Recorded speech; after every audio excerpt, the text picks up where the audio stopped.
Hello everybody, welcome to the channel. I'd like to say hello and thank you for subscribing, all my new subscribers and my regular subscribers. Got a new victim here in my tank. Guy brought it in, and I thought it would be something for the most part simple, and it was really. But again, this guy's a commercial fisherman.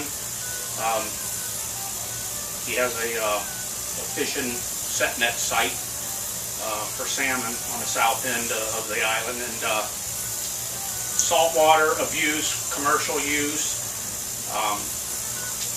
So I got this little engine in, and I pulled off the bonnet. And it was just encased in corrosion and salt. Just the pull start wouldn't move. The engine was seized. The flywheel was more white than silver. Salt everywhere. So I pulled out the plugs and put some lube in there. Soaked it for a couple hours face down. Put a breaker on it. Got it going. And then I just started taking everything off and cleaning it. And so. It didn't have any spark. That turned out to be connectors. I pulled them apart. They were just green. No continuity there. After I cleaned them up, I checked the resistance, the ohms, and so forth on the CDI unit and on the pulse triggers up under the flywheel.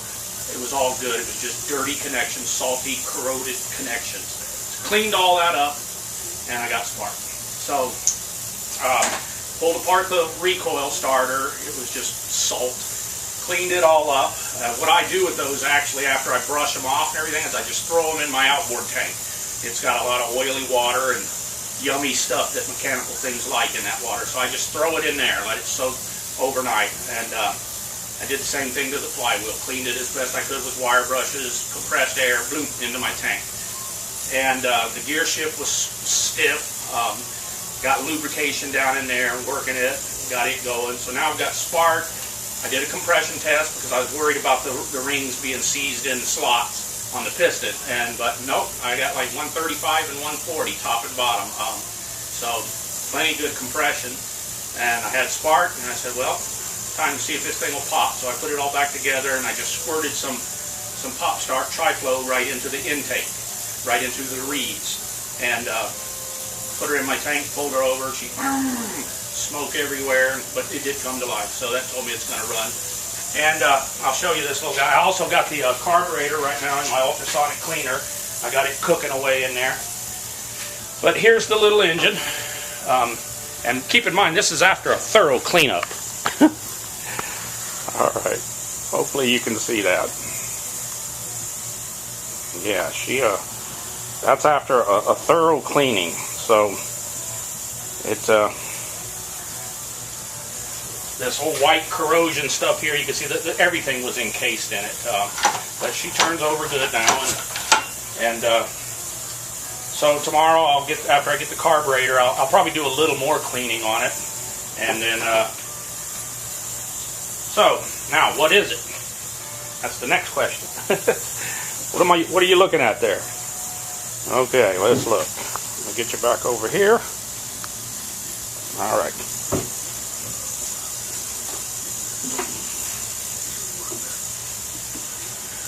There you go. Little 15 horsepower, 2-stroke Suzuki. Great little motors. These, for years I've run these on my own boats around here. I like them. They're just very dependable. The parts are a little bit, harder to come by.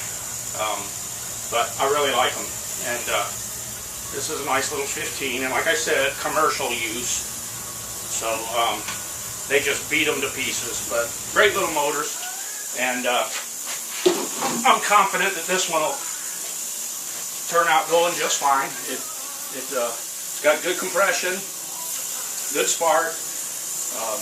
I don't see any major broken aluminum components or anything.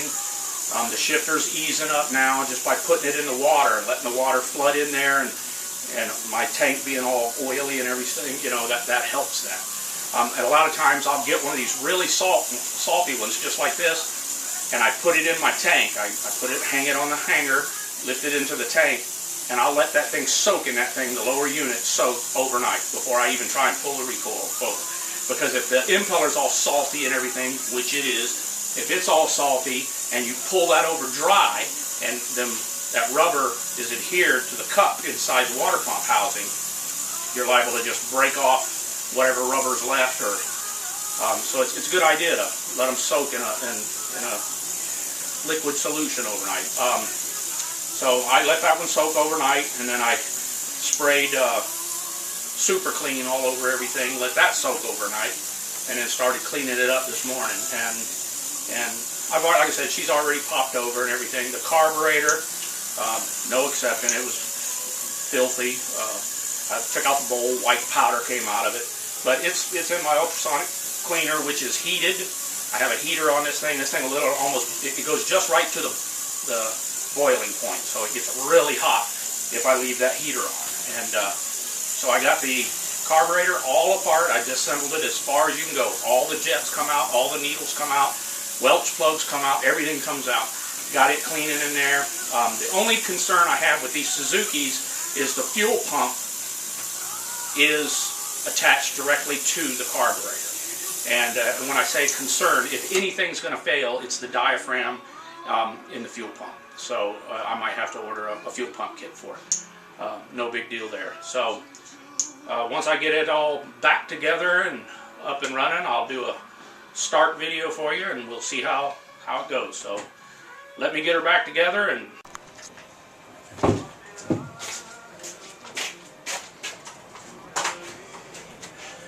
hello everybody, follow up to the little Suzuki. Got the carburetor out of my ultrasonic cleaner.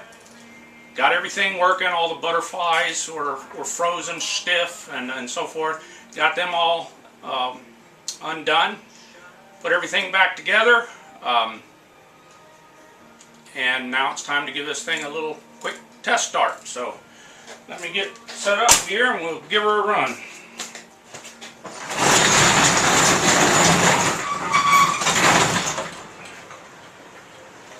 Alright, here's this pretty little gem. I did some more cleaning on it. Hopefully you can see that. I got it a little cleaned up, and she was really rough. So, just give her a squeeze.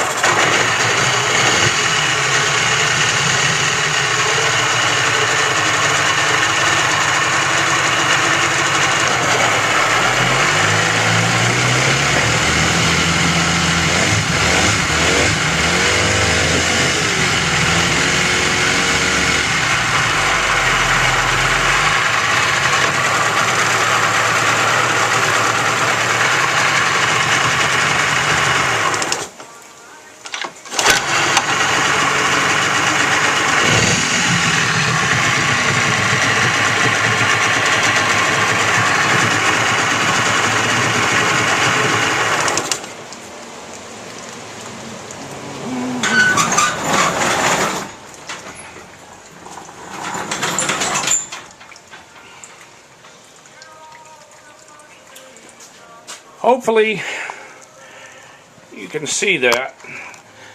100 to 1. Never, ever. 50 to 1.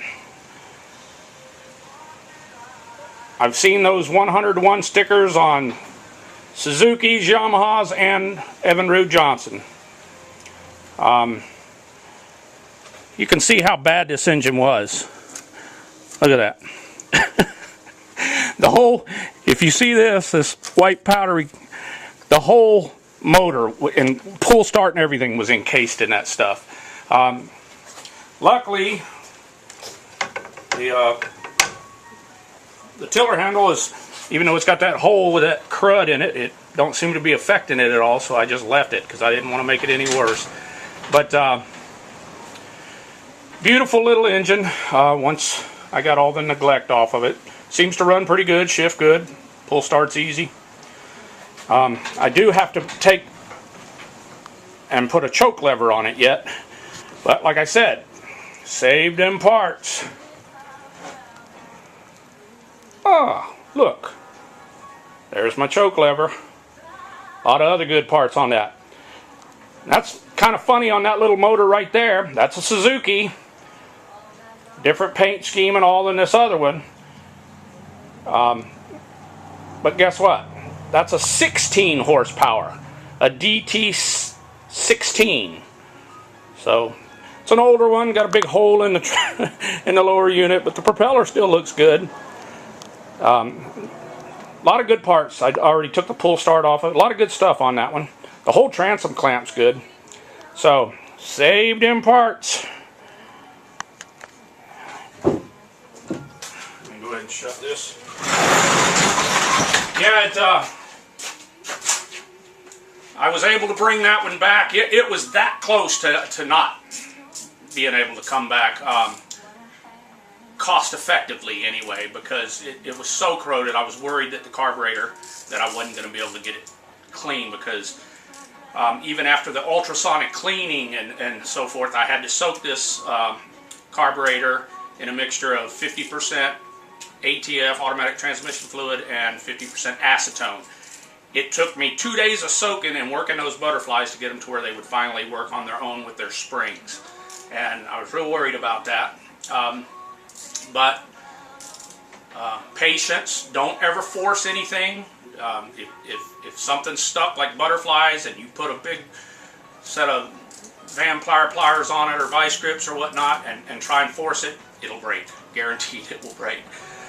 So use fluids, heat, hot water, good lubricants, and you'll get them back. So this one's ready to go back to work.